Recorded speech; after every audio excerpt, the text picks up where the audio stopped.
As an aquanaut, that was just an awesome experience, definitely once in a lifetime, to be able to go spend 9 days about 60 feet below the surface in an underwater habitat. And we would do a full end-to-end mission scenario, simulating the moon or Mars. That's where we really got to put to the test, what is exploration of these planetary bodies going to look like?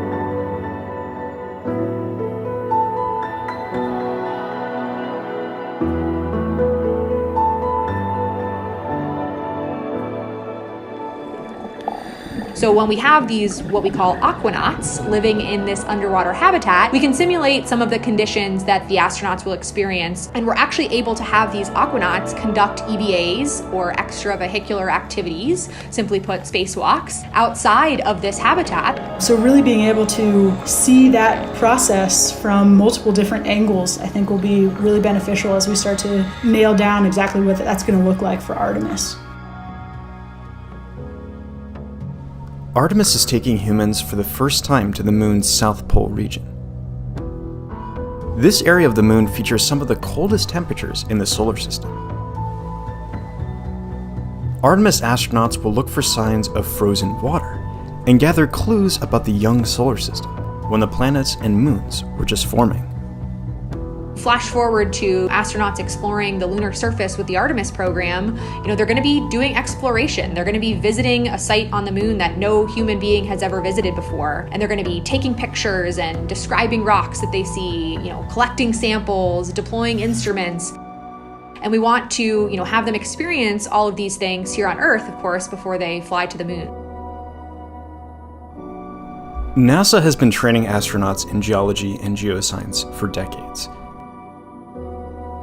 These scientific fields help us understand the evolution of the physical and chemical makeup of planets and moons. From their deep interiors to their surfaces and atmospheres. Apollo astronauts had hundreds of hours of training in geology, or the equivalent of a master's degree, and Artemis astronauts will too. NASA's astronaut corps includes geologists, like astronaut Jessica Watkins. Yes, so my job title is now astronaut, NASA astronaut. We all come into the astronaut office with, a whole career in the rearview mirror in a lot of senses.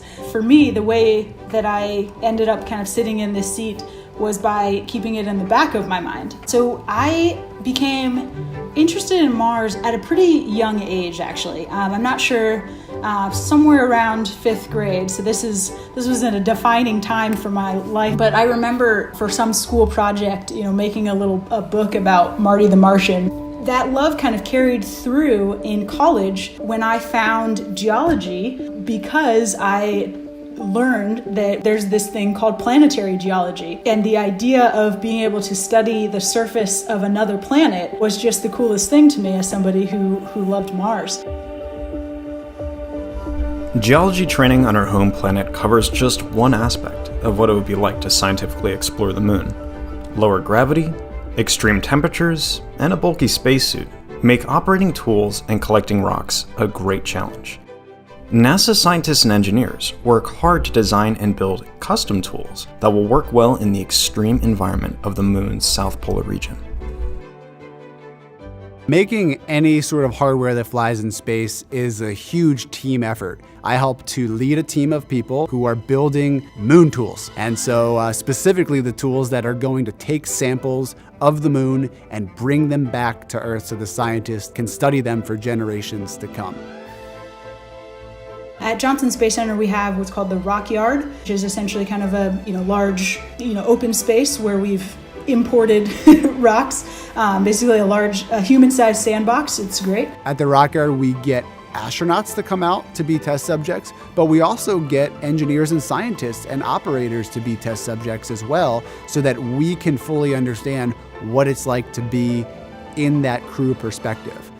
So understanding, what our priorities are, what types of rocks we're interested in and why, but also to start using the tools that we'll be using to collect those samples. Let's just start with the most simple tool, the geology hammer. You all know what a hammer looks like, but in the South Pole, it's going to be really cold there. And so we need to make sure that we're using a material that doesn't break at very cold temperatures. So we create a test plan that includes putting it through environmental testing. So putting the tools in very hot conditions and very cold conditions and making sure they work. We can't just go to the hardware store and buy a hammer. We have to go make a special one. And then we have testing like ergonomic testing to make sure that it actually works with the astronauts and that it fits their gloved hand when they're in the spacesuit. It's not too exhausting for them. There's all of these little different nuances of being in the spacesuit that are hard to fully appreciate unless you get in there. As anyone who's worn a spacesuit will tell you, it feels like wearing a balloon that's constantly pushing down on you. Spacesuits have to meet many demands. They must be sturdy enough to keep astronauts safe in the low gravity and high radiation environment of the moon, but they also have to be nimble enough to allow astronauts to squeeze, poke, and pound their tools. It's tough to describe, honestly. It's large, it's about 300 pounds, I think. You're kind of operating your own personal spacecraft in a lot of ways. The intent is for you to be able to manipulate your arms and legs in a way that you would on the ground. So we have a large pool here at the NBL, the Neutral Buoyancy Laboratory here on site. In the corner, we now have a moon area. So we've imported sand and rocks down there, and we've started to do runs trying to approximate 1/6 gravity. It's kind of a lot of moving pieces, but it's really fun. It's one of the coolest things we get to do. And I'll tell you what, some of my most favorite, moments at NASA have been when I see these engineers start to get excited about the science that we're doing and start to, learn some of the geology terminology, because that really is what creates an effective team. And so hearing, tools engineer Adam Naids start to say, wow, this looks like a basalt that has lots of vesicles with olivine phenocryst in it, just make me incredibly excited, because it means that, we're learning to speak each other's languages.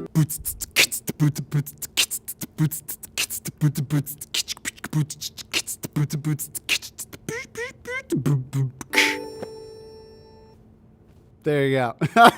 I just like to do weird and unique things. So I've always found those odd hobbies like learning to juggle or learning to beatbox or do improv. I was watching TV and I saw the TV show American Ninja Warrior, and I was just like, I want to do that. And so I started to train to be a ninja warrior. That's how I decided that I should be called the Space Ninja. And so I would just share my interest of space. I got selected and got to go out there and compete. So I think we would limit ourselves if we only have one vision of what exploration looks like. Being a part of the NASA team has really showed me what that means and what exploration really looks like on a daily basis. But I do enjoy creative writing, short stories, poems sometimes. When I can find the time, it's just an enjoyable way for me to explore what I'm thinking and feeling, and really kind of use the other side of my brain. Now, whenever I take a step back to think about what I do, it is surreal, and it's thrilling, and realize that I have a leadership role in this too, and I get to influence what we're gonna do on the moon. For me, I think why it is so important for us as humans to explore is that exploration kind of forces us to push ourselves to the limits of our capacities. I think that's really important for us to do so that we can, find those boundaries and push them forward. See what's out there, see what we're made of, see what the universe is made of, and where we fit into it. The moon's south pole is an ideal location for many reasons. One reason is that we've collected more information about this region of the moon than any other, from a NASA orbiter that's been circling the moon for more than a decade. On the next episode of NASA Explorers, why the South Pole? What remaining questions do scientists have about the moon and solar system? And how will going to the South Pole help answer those questions?